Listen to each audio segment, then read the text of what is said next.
Hey traders, welcome to, you know it, time to caffeinate and dominate. Hope everyone's having a good morning. Glad to see everyone. All right, so welcome to Charts and Coffee. Oh.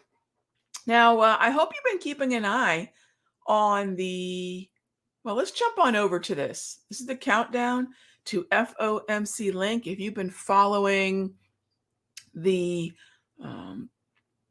Charts and Coffee show, our Sunday show, and gosh, any of the free videos that are on the Simpler Trading YouTube channel since the beginning of July, you're probably really familiar with these columns on this graph.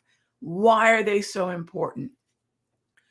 This is the way that we're able to visualize what the Federal Reserve is most likely to do. And when we know what the main expectation is, and whether or not we're left or right of that main column, and I'm going to show you right now. Yesterday, I mentioned, hey, the path of least resistance is still up, regardless of the FOMC minutes reaction, and even the way we closed. And the reason for that, let's bring it right back to the main expectation. This has been the main expectation almost all year long. There have been brief periods of time where the 375 to 400 column, this one right here, has taken the lead. And there have been brief periods of time, probably even briefer, that the 325 to 350 column has taken the lead. And it's a few times where even this has shown up, the 300 to 325. All you need to know, it's so easy. All you need to know is this is sort of the center, right? This is what we've expected most of the time, and likely the most likely scenario, right? That one right there. If we end up to the left, this is good for stocks. If we end up to the right, stocks are not going to like it. I mean, it really is that binary.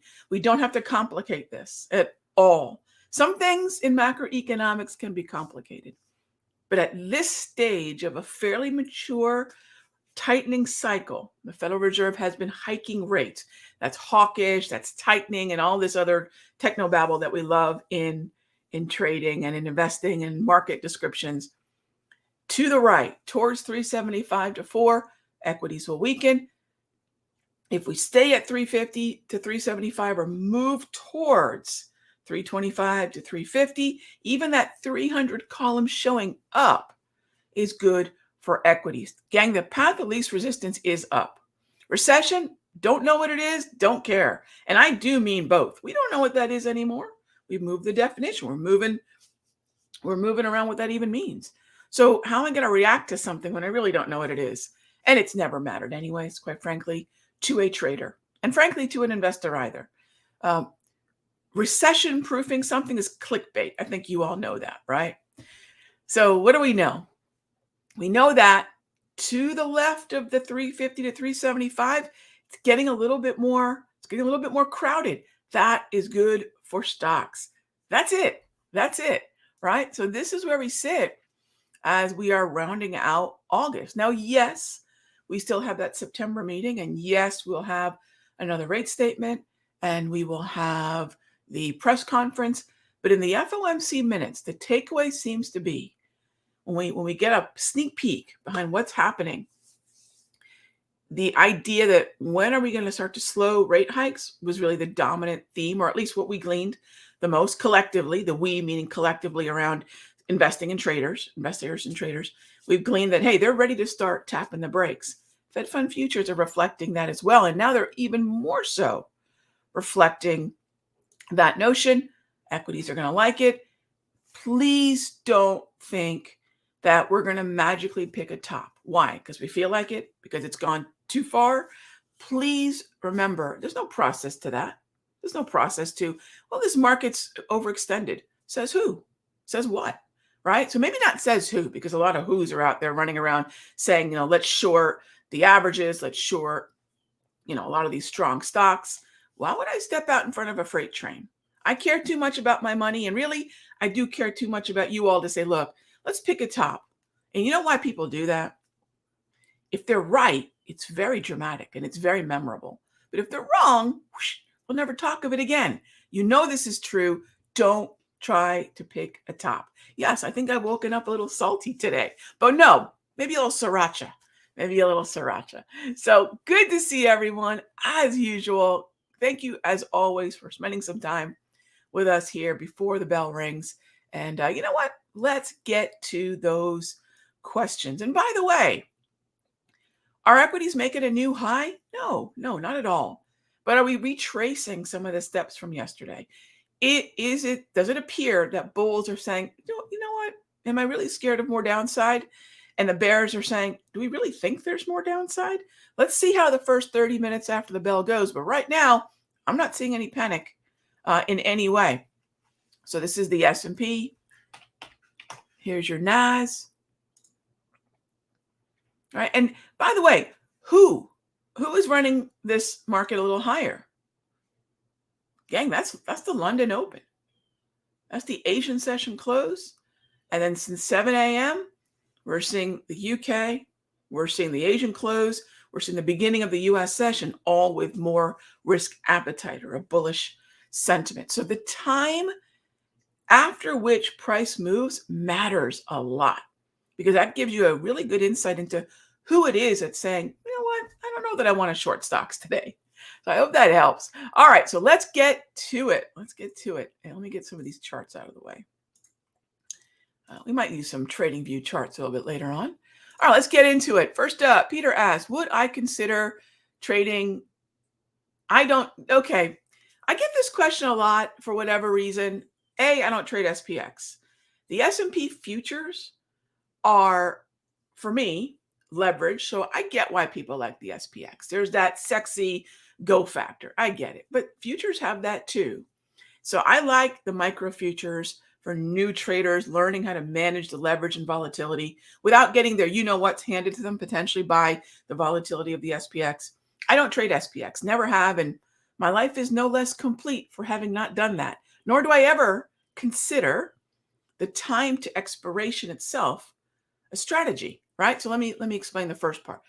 SPX, I've got alternatives that I prefer, and we have alternatives in the micro S&P that allow us to take advantage of leverage, but manage risk by way of a smaller contract.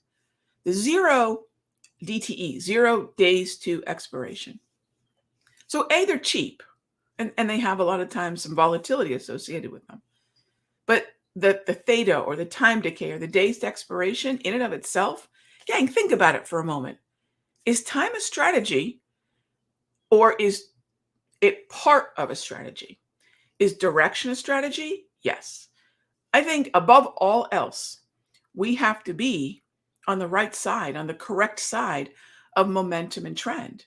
The rest of it is just different tweaks we can make to either make an option more affordable or take advantage of volatility or frankly avoid volatility, whatever the secondary thing is. But the symbol and the expiration is never a primary thing. Risk is primary, direction is primary. Does that make sense? That's just my 2 cents. So when I teach you all day trading, as I have every year for the past 3 years, we talk about time, we talk about volume, we talk about volatility, right? And of course, we talk about price direction. Gang, if I don't get direction right, if that's not my primary objective, what is the underlying market trend? Where is the support and resistance that would continue to be the rungs on the ladder, on the progress of that? If I don't get that part right, gang, I'm guessing.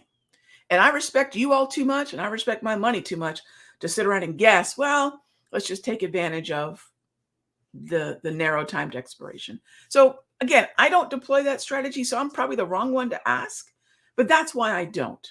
Now, there might be folks who've decoded that. Cool. Not my cup of tea. You know what my cup of tea is? Futures, options, micros are great for new futures traders. Start with controlling risk, right? And then move on to minis. Let me say something else when we're talking about futures. Minis are not, nor will they ever be, small account friendly. You want to trade futures in a small account? Please, gang, please. I've seen too many traders crash and burn because they can see a very low day trading margin requirement, but they forget the tick and the volatility, the dollar per tick and the volatility is still the same.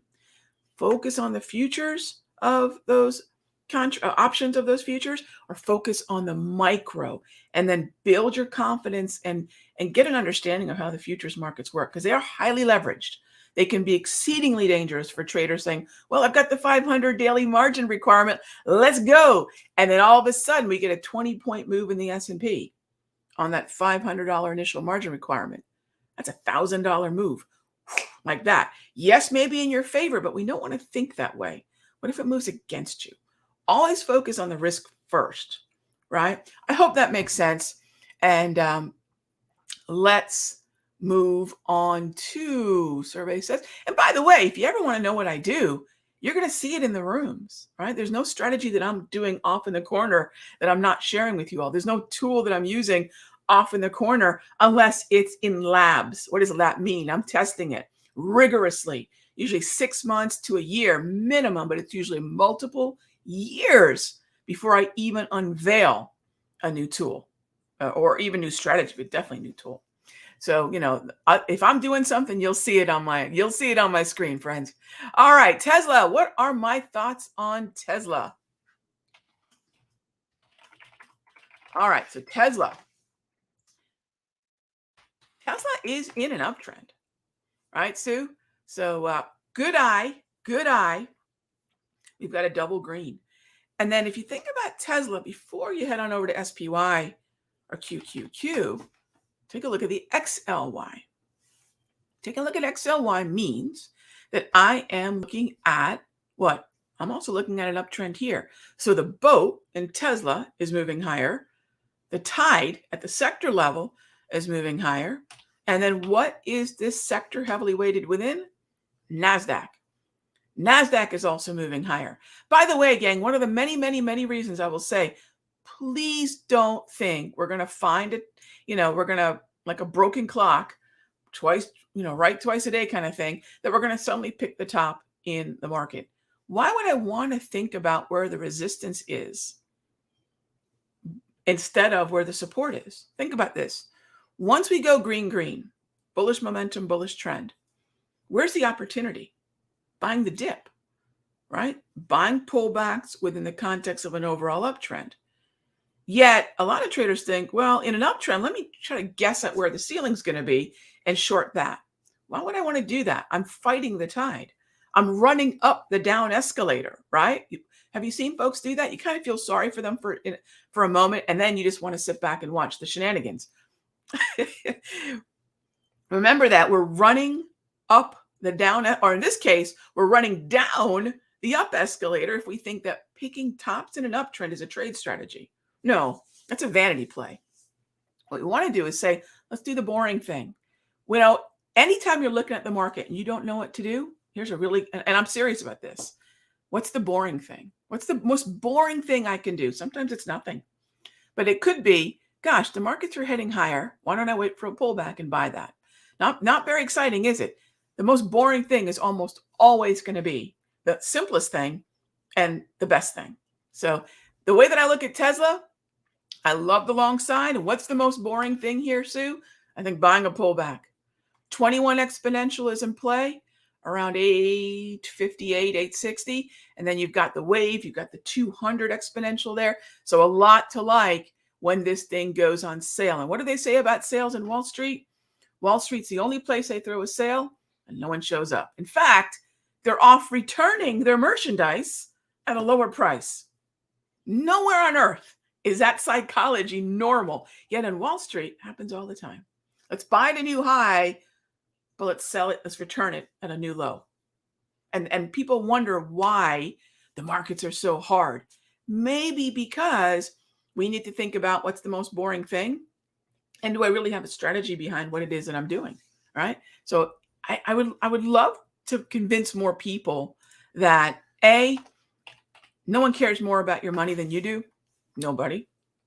And that you can do this. You don't need talking heads telling you, even people like me. You don't necessarily need someone like me to tell you what to do forever and ever. Maybe find a mentor which is what I hope I am. And you start to learn, gosh, Rog, what are all the dumb things you did so I can avoid them, right? What are the things that are working for you right now, because you've done this for 30 years, that I can learn from? And then we want you all to be able to do this. That's why Simpler is here. And then create a community around people who are super passionate about being self-directed traders, right? That's what's so exciting about waking up every morning and hanging out with a group of traders who think, you know what, nobody cares more about my money than I do, and I want to empower myself to do this on my own. It's awesome. It's awesome. Marvel. It's not a downtrend anymore. It's still below the 200 propulsion. It's trying to turn into an uptrend. It's not there yet. However, it's hard to say the wave is not doing an admirable job of holding Marvel up. And I'm going to bet that 50 level probably has some volume at it. Let's go take a look. Is there any bit of a volume ledge visible around 50? Yeah, actually, surprisingly, no. The volume for this year and MRVL, wow, it's a little bit higher. Your point of control is at about 55, but you've got a really nice layer of volume between about 55, almost 56, down to about 53. So there's going to be some gravitational pull. That's a magnet, right? Gravitational pull. There's a magnetism there. Thick layers of volume can do one of two things. They can act as support or resistance, right? Or they can act sort of as a tractor beam where price action is going to have a difficult time getting some escape velocity. But even then, in this case, that zone's likely going to be some decent support. Not an uptrend yet, but I definitely keep an eye on it, Marcus. It's getting ready to be ready. You know what I mean? Definitely worth keeping on the radar. Dustin asked, do I see EVH? Let's stick with the trading view charts here. Do I see EVH at a good spot for an entry? Yeah, pretty good. Here's a challenge, Dustin. It's been moving higher in an uptrend. I like to see 2 days. So one day we go double green. I want to see a second day of that continuation. August 2, that would be the very earliest that I would call this an uptrend. Now, I will say on August 16, then August 17, so yesterday and the day before, we lost a little bit of the mojo because we sold off the way that we did. And I don't know that I could blame earnings, although maybe there's a little bit of that follow through from a pretty volatile post-earnings reaction. Let's take a look at some volume. Let's do the same thing we did before. Let's keep with the process, right? All right, Rob, where's that gravitational pull? Right around $33.50. The trend that was, even if for a brief period of time, was bullish. So my directional bias is also bullish, because even when we break a trend, an uptrend broken is not a downtrend, although that's common belief. Not true. An uptrend broken is chop with bullish bias. So the more that we can see an oversold stochastic, that would help a little bit, not super necessary, but the more we can see some volume levels hold, or the 34 EMA on the low hold, we're in good shape. You're in a call, so you've got some flexibility by holding a long call. Know what your paper cut is, know what your percentage-based stop for that call is. Please do not make it max debit. Please do not do that. And I hope you're not. If you've been listening to this show, that's not a risk management strategy. And so with that long call, know your paper cut. Keep an eye on the 33.5 area. We really don't want to see traction below that, but I think you're in good shape. All right. Why the difference of indicators on the 5-minute versus the daily? Oh, difference. Sure. So they're really not that different, quite frankly. Everything that I have on the daily is also on the 5. So there's actually no difference in that regard. You can see here, I've got my multi-trend, I've got my slow stow, grab candles, Darvis. So the only thing, JR, I'll say is I have some additional tools on the 5-minute. And really the only additional tools on the 5-minute are based on time, because intraday based indicators on a daily really aren't going to help me, right? If I'm looking at one candle that's covering an entire session, a daily candle, end of day chart, what happened at 10 o'clock is really not that helpful. But on the 5 minute, it's extremely valuable. 10 o'clock, 10:30, the last hour of the day, there's psychology behind those. So what we do is we take the same template, we add just two additional tools. One is a tool that monitors the high and low between 9:30 and 10 and 9:30 and 10:30. That's the main job. That's the clearing range of the initial balance. So time-based. And the other time-based tool includes volatility, and that's my hourly price movement range. So when you look at it, there's only two additional tools in the 5 minute because time, intraday, right? Time, 9:30, 10, 10:30, 11, right? Those factors are not as important on a daily time frame. They're exceedingly important on an intraday. So they're not different as much as I just have just two additional tools on the 5. Thank you for the question. Awesome noticing. Yep, just a few key things that we add so we can understand and give context to what's happening intraday. Because remember, when we're looking intraday, we could see a personality pre-market, during the clearing, during the initial balance, for the middle of the day, for the end of the day, right? You could run into lots of different shifts in risk appetite and risk aversion. So we want to keep that in mind. One of the easiest ways to track it is with volatility and with time. So I hope that makes sense. All right. Thank you as always for being a great question this morning, by the way. Good stuff. I love you all just kind of leveling up the questions. I mean, really good stuff. And I can see some others that I missed, and my apologies, but a 20-minute show. I will see you all tomorrow. Today's Thursday. Yes, I will see you all tomorrow. Same time, same station. Be good to each other, gang. Until then, caffeinate and dominate, gang.